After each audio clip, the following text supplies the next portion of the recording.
What's up everyone, welcome back to the channel, and today I have my Harpie Tri-Brigade deck profile to share with all of you. I just hit Platinum 1 on my stream with this deck, going 30 and 10 over the course of a couple streams. Went all the way from Gold 1 to Plat 1 with this deck. So yeah, I had a lot of fun playing this on the ladder. I thought I would share it with you all, especially since I looked over at the Master Duel meta website and no one had posted a Harpie Tri-Brigade list yet. Yeah, this deck is a lot of fun. It leans pretty heavily on the Tri-Brigades. I'll say that as like as a overall warning. But the Harpie cards do allow you to do something pretty unique with the deck, and allow you some interesting opportunities to use the card like Harpie's Featherstorm, which is absolutely broken. And I'll talk about it more when we get to it. But starting off with, I think what makes this deck different, we'll go through the Harpies. First off, we have Harpie Lady. This is actually a mistake, and I didn't realize this because I kind of just edited my deck on stream and kind of went for it. But originally we were playing Unexpected Die in this deck, which allows you to special summon one normal monster from your deck if you control no monsters. However, I was bricking on it a lot. I would open like 2 of them, and then I wanted to cut deck space for more staple cards. So this should not be the normal Harpie Lady. This should be either this should be a Cyber Slash or a Cyber Harpie Lady. Where is it? It should be either this Harpie Lady or a Harpie Lady 1. So the thing about this deck is that all of your Harpie cards gain the name Harpie Lady while on the field. So Elegant Egotist will allow you to special summon a Harpie card from the deck, and both Harpie Lady 1 and Cyber Harpie Lady are treated as Harpie Lady in the deck as well. So you can only play a combination of 3 of these total. But like I said, originally played the Unexpected Die. However, I cut it and didn't realize I was still playing this Harpie Lady, which is just absolutely worse than both of these two. Because this one has an effect that boosts all of your wind monsters by 300. And Cyber Harpie Lady just doesn't have an effect, but she's 500 attack stronger. So I would say just completely cut this vanilla. And I wouldn't play the Lady 1. It might come up, but I think it'd be consistently better to just play the larger attacker. That being said, for the other Harpies that we play in the deck, we have 2 copies of Harpie Harpist. Originally, I was playing Harpie Channeler, which is the ultra rare Harpie card. And this card allows you to discard 1 to special 1 from deck. However, I often found that I just never cared to resolve Channeler. Channeler, I think in one game, might have potentially lost me a game. I just never had Harpie cards in hand. It was just very difficult to use this effect because of the number of Harpie cards that we're playing in here.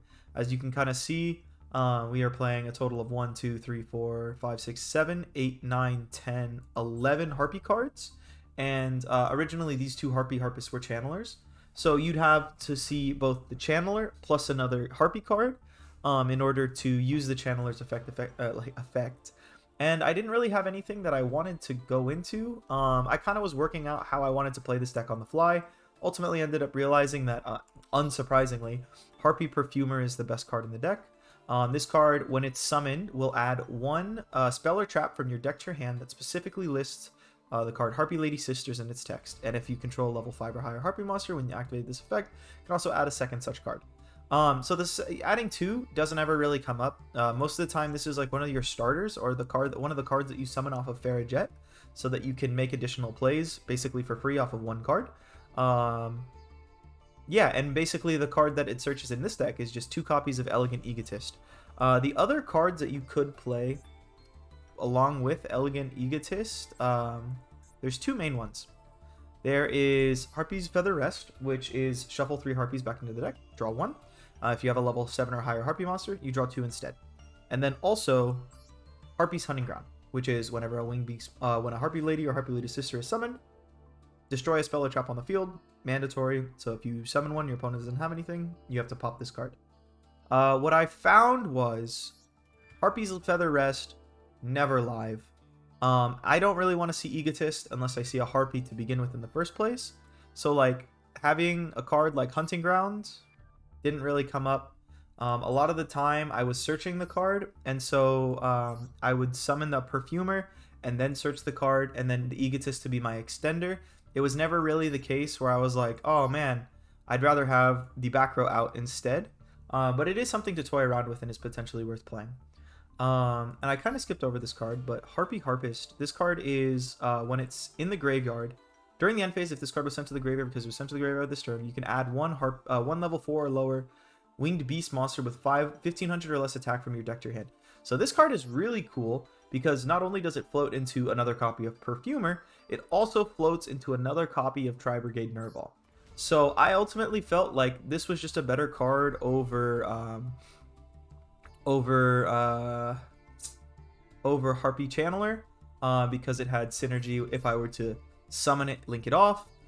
If I needed to dodge a trap like Impermanence or Effect Veiler with Swallow's Nest so that my Perfumer could resolve. If I go into Harpist, when I link it off, if I link it off and I don't banish it, it'll float me another monster for the next turn. Overall, I thought Harpist was just a little bit more consistent of a card. Continuing on, the next 3 Harpie cards we have in the deck, or we play one Harpie's Feather Duster. Card's great. But the other Harpie card we play is Harpie's Featherstorm. This is undeniably the best card in this deck. It states if you control a wind monster or winged beast monster until the end of this turn, negate any monster effects your opponent activates. So that's not just on the field. It's in the hand, it's in the graveyard, it's wherever cards trigger. They no longer can resolve their activated effects. So basically what that means is that you can chain this in response to something, right? And then it turns off the thing previous on chain because it doesn't negate activations. It negates effects that were activated. Or it negates effects that activate. So, for example, in a lot of my games, what my opponents would do is not really read this card too well. I would activate this on them at the beginning of my turn, and then partway through when I was doing my combos, they would activate a card like Ash Blossom, or they would Maximi, or like Gamma, for example, was a big one that came up, and the effect is negated. And so a lot of times they'd end up using their hand trap because on their screen, it shows the prompt to use it, not knowing that once they activate the card, it'll be negated. So this card was very good. I think I used it more to play into boards than I did like setting it and passing. So, for example, like I would start off my turn with normal summon Harpie Perfumer. Perfumer effect Chainlink 1. If they have a negate, it's fine. You can the cool part about Harpie's Featherstorm is that if you control a Harpie monster, you can activate this card from your hand. So basically this turns into like another copy of Ash Blossom, or like another way to stop Max C, another way to stop Nibiru. I definitely like stopped my opponent from summoning Nibiru with this one or two times, or played around the Nibiru with it. I don't quite remember. There was a lot of games. But yeah, basically this allows you to completely blank all of your opponent's card and is honestly genuinely unfair. Originally I was playing Pot of Prosperity in this deck to be able to dig harder for this. However, after playing against like some combo decks on ladder, I kind of wanted to increase the amount of other cards that I had in my deck that were outs to things. Yeah, and that's basically it for the Harpie cards. One other thing to note with Featherstorm is that if it's destroyed by your opponent's, if this card in the owner's spell or trap card is destroyed by your opponent's card effects, like if they Duster you or Twin Twister you or something, you get to add a Feather Duster from your deck to your hand. And then also, because this is a regular trap, you can chain this in response. So you turn off their turn, and you search a Feather Duster. Looking at the rest of the cards in the deck, we are playing the Tri-Brigade line. We have 3 copies of Nerval, 2 copies of Kairos, 1 copy of Kit, and 3 copies of Fractal. And then also 3 copies of Tenki to search the Fractal. So the Tri-Brigade line adds a lot of stability to your deck. Nerval is an excellent consistency card, really good summon off of Simorgh Bird of Divinity. Kairos is a good extender. Kit has a little bit less utility in this deck, so we're only really playing it at 1. And then Fractal is your main consistency card in the deck. And you want to just see Fractal basically every hand, because the Harpies, they're cool, like they do their own thing, but like they really don't do as much as a single Fractal does. So you kind of want to pair both of them together. Like my ideal opening hands had Perfumer plus a Fractal, because it allows you to like put it allows you to put like Simorgh plus a Cyber / Lady on the field, or depending on what your opponent does, you have enough bodies to maybe you can extend further if your Fractal gets stopped, which was cool. But yeah, so the Tri-Brigade cards add a lot of stability.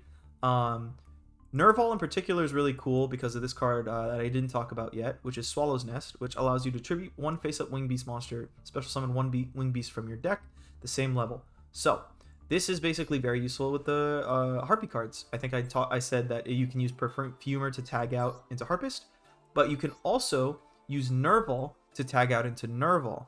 And why this is really good is because it allows you to play around Imperm, it allows you to play around any negate on field. If your opponent like targets it for something, you can immediately tag it out, and Nerval will trigger its effect because it was sent to graveyard. But another key important thing is this allows you to play around skill drain way easier, because if you go Nerval effect and then banish 3, right, and then activate your Swallow's Nest, you can tag the Nerval out, summon another copy of Nerval, summon your rank 3 because or your link 3 because the Nerval that was activating its effect is now engraved and unaffected by the effect of skill drain, and then you can take both of those 2 cards straight into access code, and access code can it can banish itself as cost for its effect to pop the skill drain. So this gives you some cool skill drain outs as well if you were to see Nerval plus Swallow's Nest. So it doesn't seem like there's a lot of back row removal in here, because there's not. There's like Feather Duster, and then that's kind of it. But there's ways that you can play around some of the floodgates that really hamper your deck. Moving on to the non-tri cards, we have our 1 copy of Maxi, because this is all I own at the moment. Probably going to commit to getting some more since we got the news about how this game is going to shape up. And then 3 copies of Ash Blossom, just generically good. I wanted to have as many outs to Maxi as possible in my deck. So we have the 3 copies of Ash Blossom, we have the 2 copies of Called by the Grave, and then the Featherstorm also acts as another copy because it's annoying to get like Maxied. And then yeah, so they're all good cards. I have not once regretted crafting my Called by the Graves or my Ashes really. And then the last monster in the deck is the Mist Valley Apex Avian, which you are always going to play off of Samorg Bird of Sovereignty. Originally I was trying out Barrier Statue, I just never summoned it. Mostly because it's so small, and in this deck you have no way to really protect it the way that you do in the Lyrilusk version of Tri-Brigade, where you get to summon like Almirage, you get to put on Ensemble onto the field and like bounce whatever they have, or yeah, it doesn't work out the same. Yeah, moving on to the rest of the spells, we have the last card in the deck, the last couple cards in the deck. We have 3 copies of Forbidden Droplets. This card is really good. I mean, Drytron's on the ladder, and I don't really have answers for it. Droplets is nice in the regard that you can negate things that are untargetable. You can hit multiple things at the same time. It helps you go for OTK pushes, and it's also chainable like back row. But if you don't have these, you could probably play something like Godarla instead, because the main purpose that I had them in here for was big boss monster decks, you know, like Drytron, which just puts Herald of Ultimateness on the board, and then you can't really do anything about it. And then the last 2 traps in the deck are 2 copies of Tri-Brigade Revolt. This card trap was really good. I kind of wanted to find room for a 3rd one of this, even though we're not playing like pure Tri or anything, just because any hand where I could make Samorg and then also just have the Revolt or also just have the Featherstorm was like really good. So I just wanted to draw it more consistently, so I was playing multiple copies of it. And sometimes you do just go like you do the calculus in your head where you're like, oh, I have Fractal and like a bunch of other random stuff that doesn't do anything.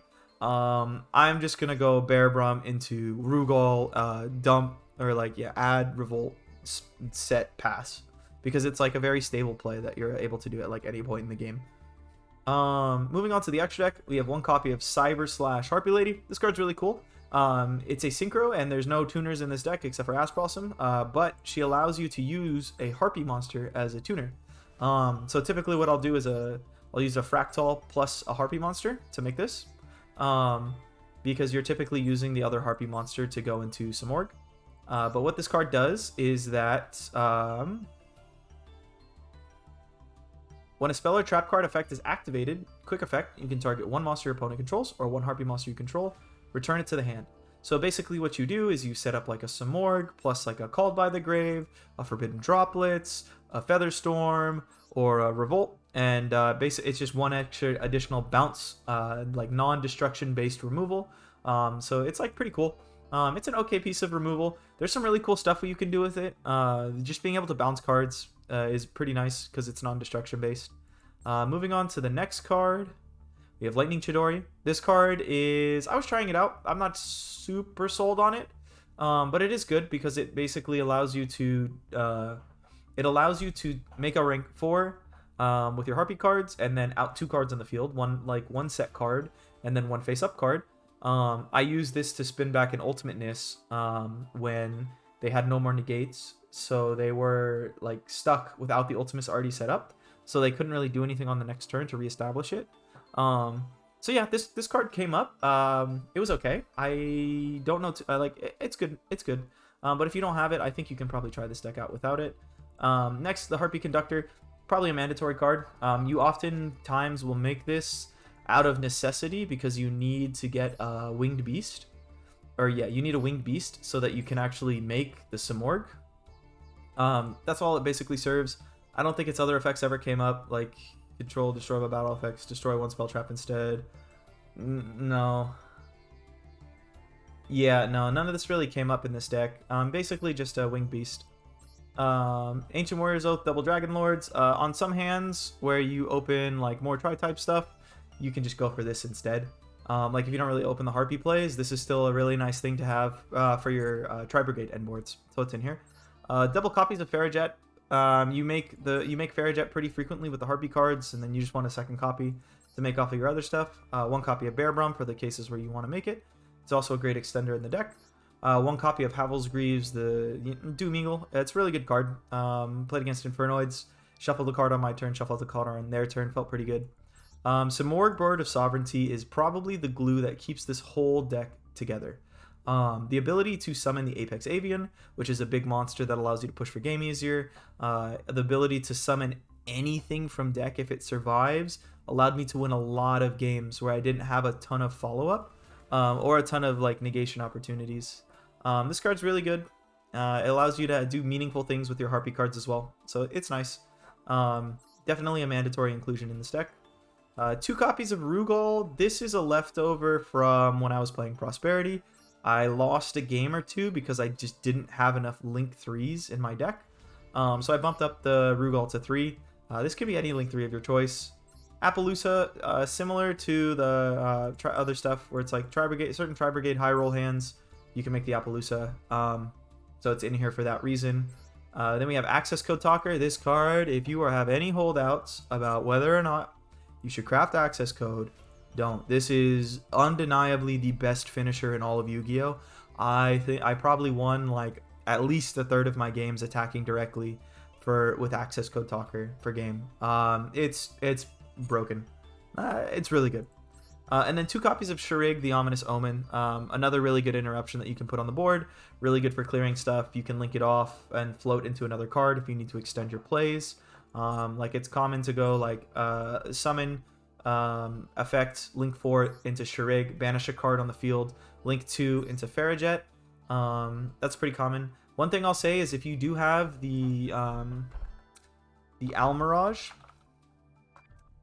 it did come up once or twice where it was harder to win games because I didn't have this card. Basically, there's cases where like if you have Fractal, you want a Fractal banish 2, summon Farrajet, and then link the Fractal into an Almirage so that you can get the search and then Farrajet effects special it out of hand. And that can be very important for OTKing your opponent, or it can be very important in situations where like you kind of brick. I haven't crafted it yet, but this is also a card if you do have already, I would definitely play in this deck, probably over the second Rugal, because it really not as necessary. If you're looking at this deck and you're like, man, this doesn't look that consistent, I would recommend looking at playing Pot of Prosperity.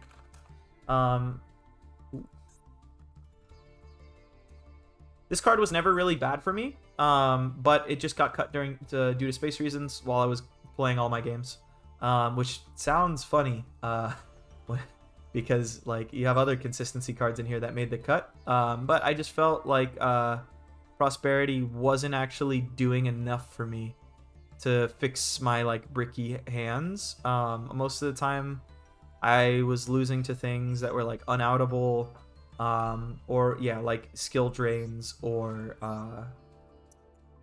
skill drain or herald or like big things like that. And if the prosperity was in here, it just wouldn't have mattered that much. I guess there's like certain things you could cut. I would do so at your own discretion. But yeah, that's basically it for this deck profile. There's I think a lot of stuff to talk about. Didn't even really get to touch on how the combos of the deck work. I can kind of walk through that now. So starting off with one of our first hands, we have a hand where, like, for example, we draw like a Nerval plus a Perfumer. With the Perfumer, you can actually use your Perfumer to ladder up into your Farrajet, because this is basically just 2 free monsters.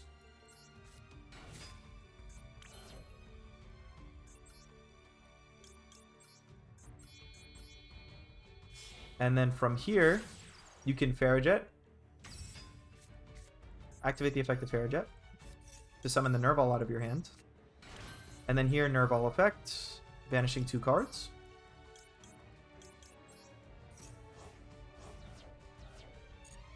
To summon the double Dragon Lords from your extra deck. And then you take your 2 remaining cards on the field, and you link both into Simorgh, Bird of Sovereignty. And then your Nerval is going to trigger, your Farrajet's going to trigger.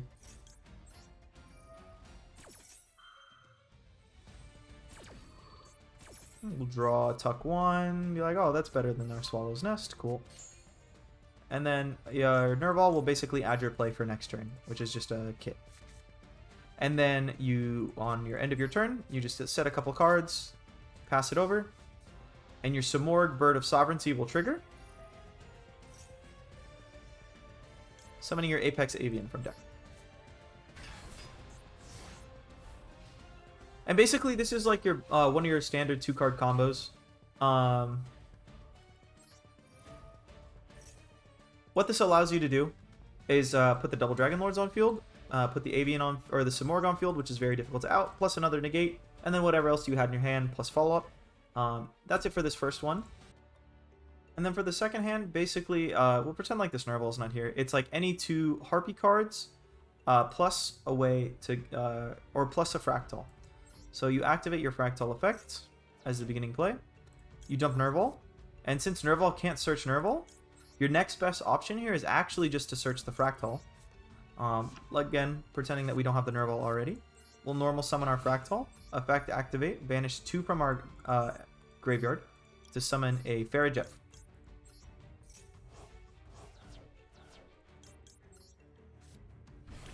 And then we can use the effect of Farrajet to summon a Harpie out of hand.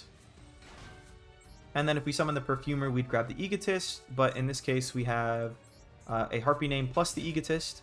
So instead we'll do this, and so basically you just want the 2 Harpies on the field. And from this point, what you'll do is you'll link one of the Harpies plus the Farrajet into your Simorgh, Bird of Sovereignty. And then next, you'll activate the effect, or you'll special summon using Cyber Harpie Lady as a tuner because of the effect of your Cyber / Harpie. You get to use your Harpie as a tuner, plus your level 4 Fractal that you have on the board, to summon a Cyber / Lady. Now, this is normally better to do if you have some kind of chainable spell trap in hand, because otherwise in this situation you'll be relying on your opponent to activate a spell or trap because we don't have one. But it is a bounce on the field, and then we go to end phase, activate the effect of Simorgh, and summon the Avian. And then this is kind of why I like the effect of Harpist as well, because Harpist will activate its effect, searching us a play for next turn. So it's kind of similar to Nerval in that regard. Just required in this one play an extra card, but now we also have a starter for next turn. So looking at our board state, we end up on a negate with a potential bounce if our opponent activates a spell or trap, because a lot of decks require spells or traps to continue playing. You can bounce a card on their field. And a negate plus if the Samorg lives the turn, then it gets to float you into another card. So for example, Samorg can basically fetch anything out of our deck, right? It can fetch a Nerval, but it can also fetch cards like Harpie Perfumer. So in this case, we get to summon Harpie Perfumer on our opponent's turn, and then add the Egotist to hand. And then before we even commit to, like, say, a Tri-Brigade play, if we have a couple for our turn, we can Egotist, summon a Harpie from deck, and then special summon a Lightning Chidori. So this gives us way to, like, out cards before we even use, like, the effect of a Tri-Brigade. It's an option that you can do. Oftentimes, I typically just summon the Nerval at the end phase of my opponent's turn off of the Samorg if I don't already have a Tri-Brigade play in hand. If you already have a Tri-Brigade play in hand, it's not bad to summon the Perfumer either, to basically float for an extra card. Even if that Harpie card ends up being used as link material, the Egotist in hand can be used pretty effectively as material for the effect of Tri-Brigade Bearbrump, so that you can summon another extender to your field. And that's basically it for all the things that I wanted to cover for now with this deck. Honestly, it was a lot of fun. I think there's other variants of Tri-Brigade that are a lot stronger than this deck. You have a little bit less of a headache playing them. But there are some really cool and unique things that you can do with just this deck, like the Harpie / Lady bouncing cards, the Harpie Featherstorm being more consistently a starter as opposed to like a back row card that you can play in your deck. All are really cool, I think. And if you went into the Harpie box like I did, trying to pull your Harpie's Feather Duster, and ended up pulling the entirety of Harpies instead, then I think this is a cool deck to try out. I might try out a pure variant later on, but I really did like the stability that Tri-Brigade gives this deck. So I don't know if I can necessarily recommend that version yet. I'll have to give it a little bit more testing. That being said, let me know what you guys are playing on the ladder and having a fun time with. I'd love to hear it. I'm looking for, now that I've hit Plat 1 with this deck, I'm looking for a new deck to play myself. So let me know what you guys think down in the comments. That being said, this has been Underclocked here. I hope you guys enjoyed, and I'll see you next time.